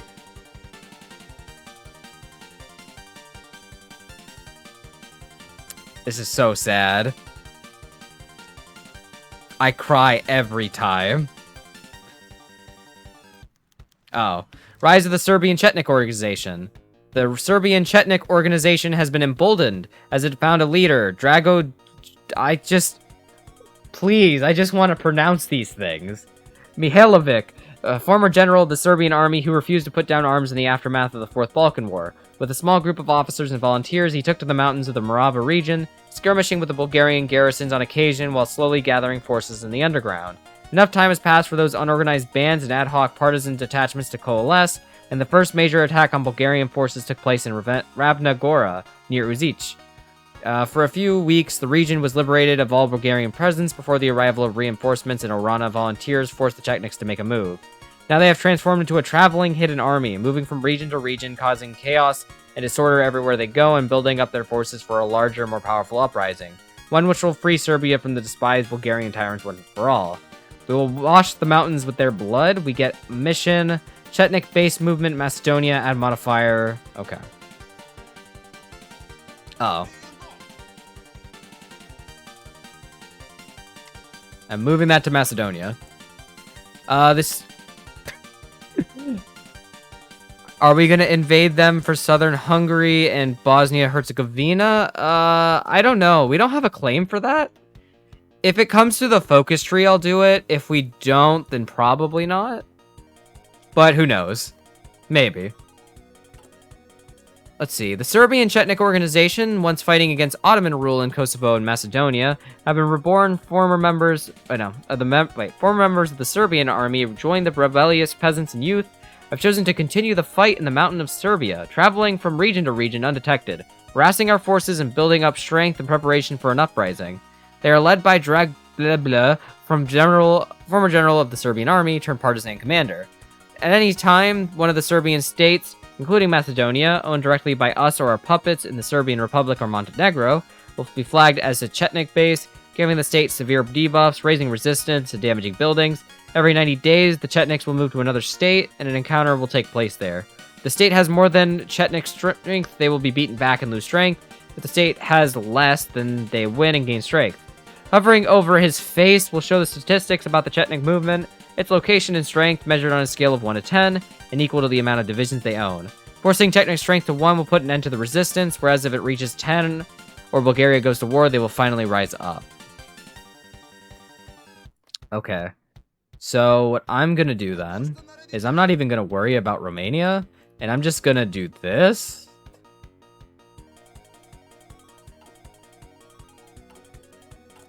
Let's see. Okay, yeah, that does cover that. They're currently at level 5. So we'll try and hold on here. Oh, I should move my navy back into port. They've just been chilling there. But that could be interesting to try and push up here. I'm just a little nervous doing that, is all. We'll just see how this goes, and maybe we'll get something more for the political nature of it all.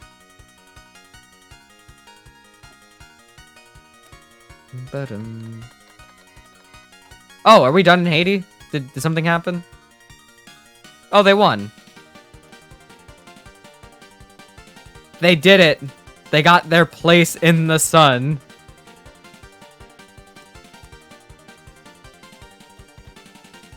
Get some new tac bombers.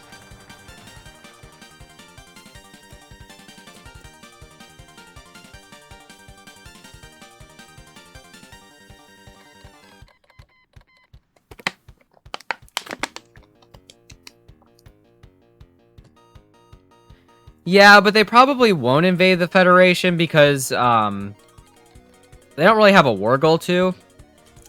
Usually what ends up happening is if Austria goes down the militant path, usually, they do have a claim on Silesia, which I've done before, which is fun. But, yeah, I don't see Germany usually doing any of that on their own. I don't think they have anything for that, which is unfortunate. Alright, so we got Kurdistan. Is this the start? I don't think it is. Chetniks relocate to Nice. The mobile Chetnik regiments are once again on the move. And after weeks of treacherous travel through the mountains and valleys, the core of their forces have finally settled in Nice, in a rural part of the region farther away from most population centers. Their journey was mostly unabated, and the Chetniks are reported to have only met light Bulgarian resistance along the way. In spite of that, this victory has been heavily propagandized in Serbia. Wait, what? Did I not have enough divisions here?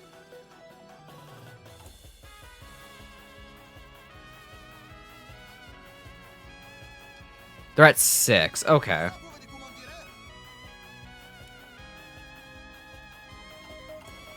I'm just going to take all of these divisions and join them together, and we're just going to focus on stopping that.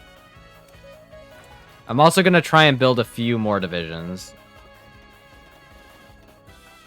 And maybe a few cavalry. Oh yeah, New England is totally just chilling up there. I was checking to see if maybe Canada had intervened yet, but they're not. The Universal White Brotherhood. I already don't like this. Founded by Petr Dunov. After the Weltkreig, the Universal White Brotherhood is a movement of occultist esoteric Christianity and claims itself to be the successor to and unifier of the 3 great traditions from the Bulgarian lands: ancient Greek Orphism cults, the work of Cyril and Methodius, and the Bogomilist movement. The Universal Brotherhood in its name is the 6th supernatural national race, which will be an organism of evolved human souls and extrasensory beings, angels, accomplished by studying the works and following the tenets of Dunov's teachings. Though it also has a racialist character, claiming that the souls of the white race, and specifically the Slavs, are the closest to reaching the 6th race, it does not significantly pronounce these tenets. While the existence of such a pseudo-religious brotherhood would be of no concern to us, Nicolas Zekov, one of the leading generals in the Bulgarian army, is a personal friend of Dunov and has been a member of the Universal White Brotherhood for a few years now. Recently, the general has been growing increasingly involved in the organization and has lapsed on his duties as general, with some saying he has a negative effect on his ability to lead. Should we finally do something to curtail the growth of this brotherhood, perhaps by getting city majors to refuse hosting for Dunov's speeches and getting Zekov to resign? Or is it really not an issue? No, we're getting rid of that. Yeah, we're gonna not do that. Excuse me? Hello?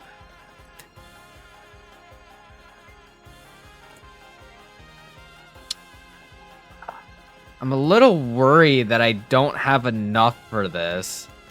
An invitation for the Danubian Federation. The Danubian Federation has rekindled its policy of acting as the protector of the Balkans, and towards that has formally invited us to join her alliance. This would mean committing our forces to any Danubian wars, although we would benefit from their protection. I'm gonna do a coin flip.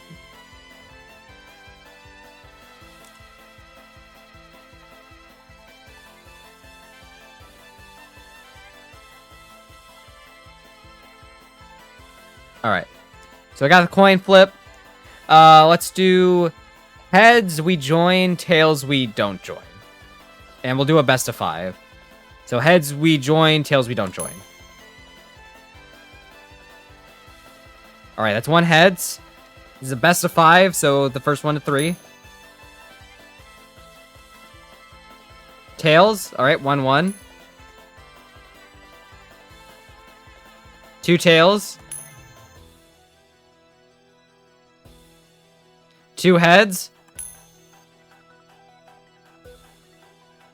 It's tails, we're not joining. Nope.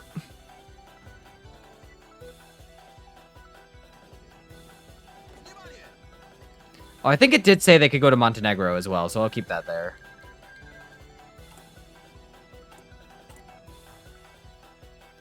This dude just looks so silly. Oh yeah, and they took over that. That's unfortunate. Alright, this is our final thing for the government. The cessation of the orchestra.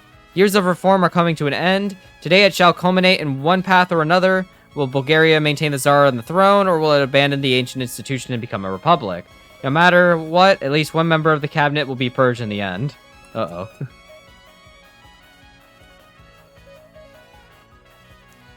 Yeah, they kind of just kicked the door down, and the entire rotten structure of these two states just collapsed.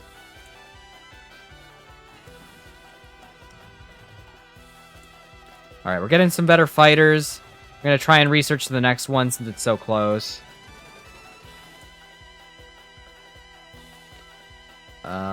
Do planes? What type of government? Right now, we're essentially a military junta. We're essentially, like, deciding, like, how fascist or not fascist we are, but we might also be somewhat Republican. Maybe? I have no idea where we're at right now, to be honest.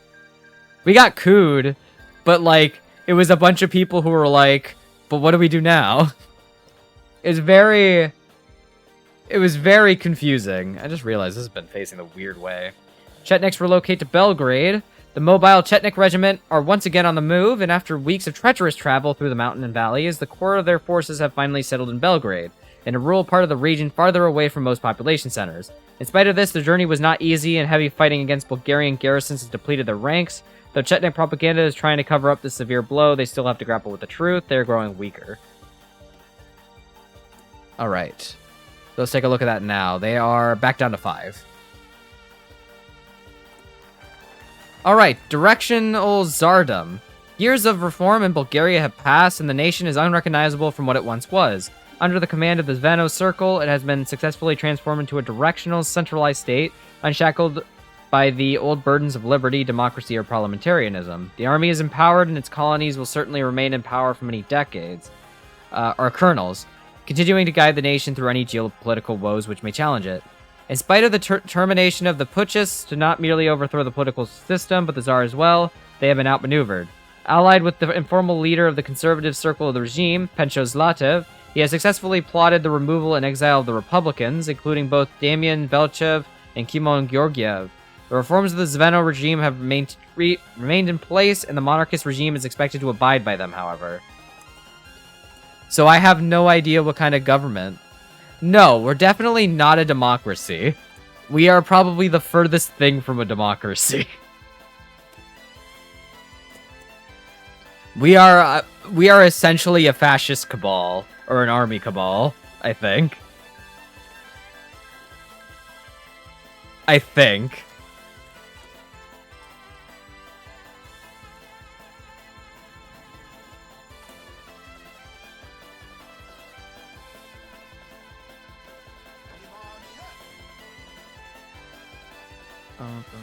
Oh, there's Syria.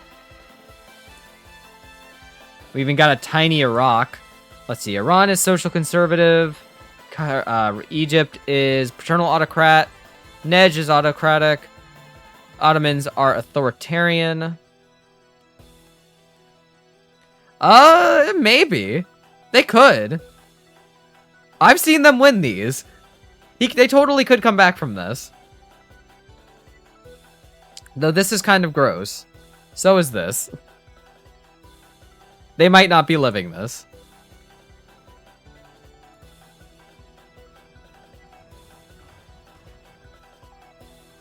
Yeah, I've seen them win this, like, on their own. Just come on top. It took forever, but they did it. Okay.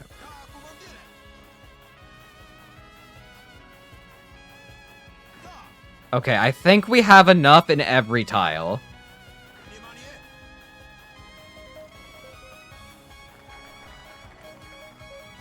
Usually they'll annex everything and then they'll release the parts they didn't own.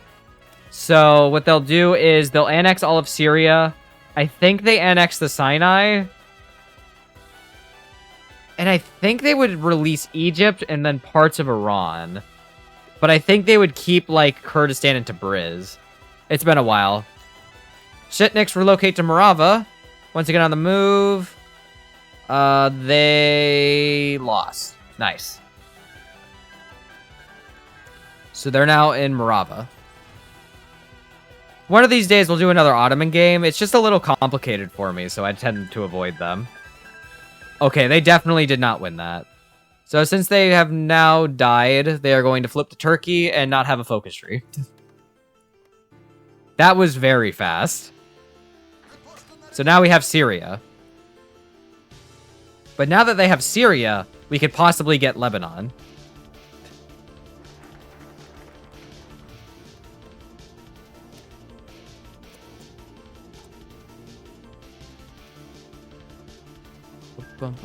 I just realized this is the Hall of the Mountain King. Wait a minute, did Azerbaijan just annex Armenia? Oh god, and they're at war with Iran now. Uh-oh. Uh-oh. That might have been too soon. Yep, now we have Turkey, and they have nothing. Yeah, that was not pretty.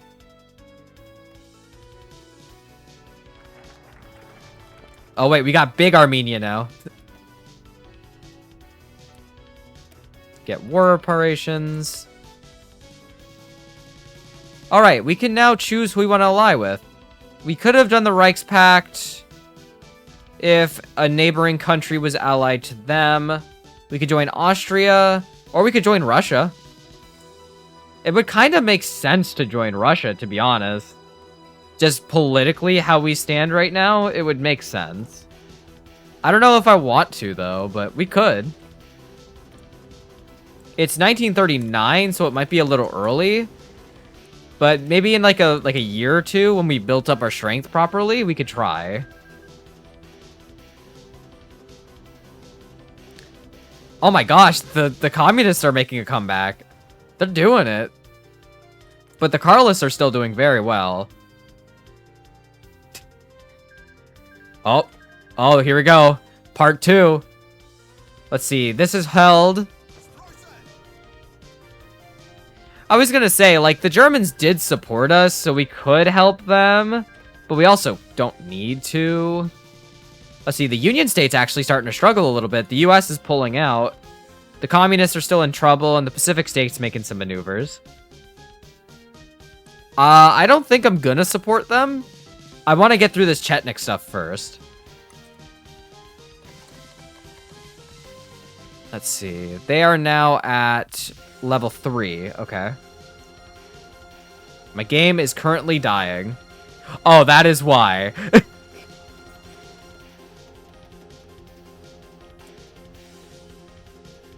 Okie dokie. There goes all of Germany. We only have Southwest Africa. I love the name of this place. Kikuyu Land. I don't know. It's a great name. Like, the only one better than that is Nyasa land. That one's good. Oh, Africa just declared war on Namib land and Sudwest Africa. Uh-oh.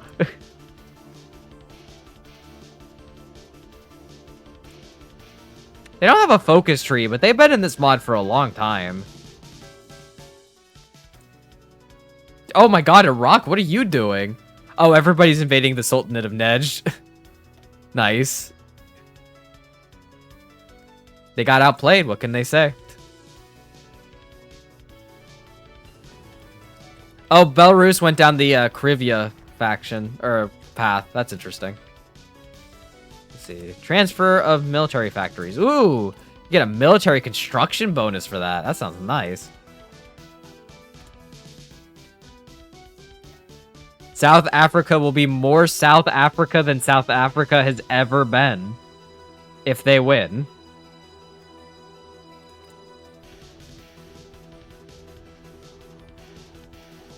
Oh my god. It just looked like they got kicked.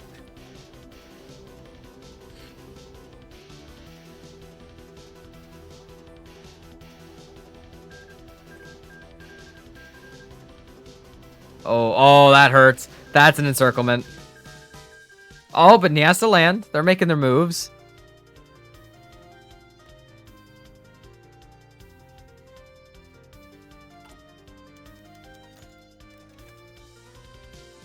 Chetniks relocate to Belgrade, and they lost. They're now at level 2.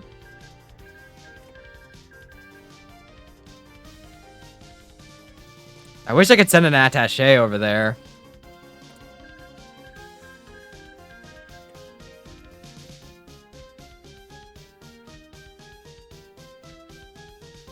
Windhoek.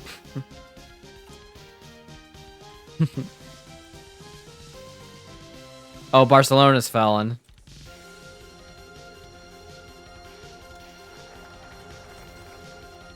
Alright.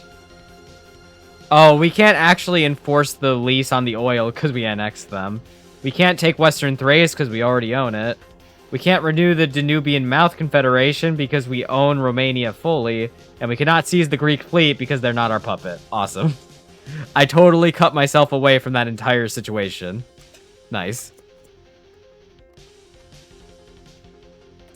No, they don't. They really don't. They just keep getting weaker. Wait, did they just attack?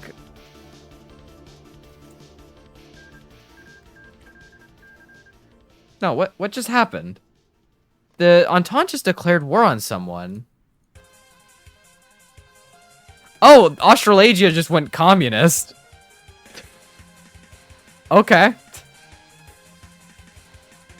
That's a new fighter. The Indo-Chinese Union is here. The Carlists have won. Okay. Call me Mr. Worldwide because we're going all over the map. Wait, what's that? Kurdistan! They're back. They're back. Anatolian Kurdistan is back. And they look absolutely awful.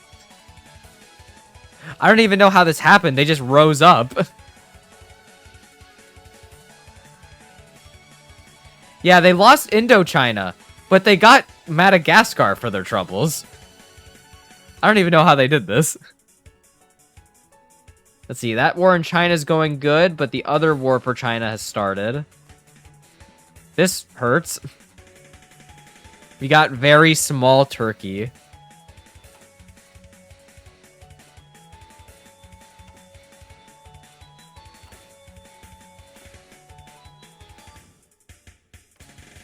Alright, they're starting to demand Alsace-Lorraine. So we're going to see some World War of the II variety. Chetniks relocate to Morava. They lose their strength. Hey! Chetniks defeated. The strength of the Serbian Chetnik organization has grown so pitiful that the Bulgarian High Command has found it safe enough to attempt a decapitating blow. A trap was laid for Chetnik detachments in Morava. Garrisons there were artificially weakened in order to draw the resistance there.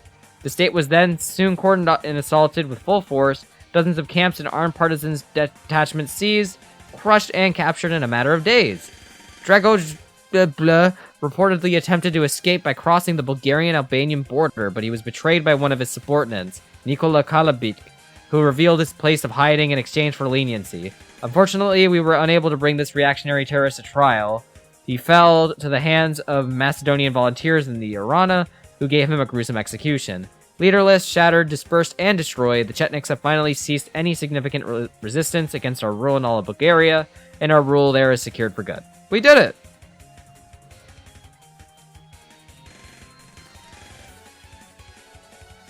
Exactly. No, I'm pretty sure... Oh, maybe I'm thinking of a different mod. I think I'm thinking of Red Flood. No, yeah, that makes sense. Never mind. Yeah, Red Flood, it has an independent Madagascar, and they can do things. That is exactly what I'm thinking of.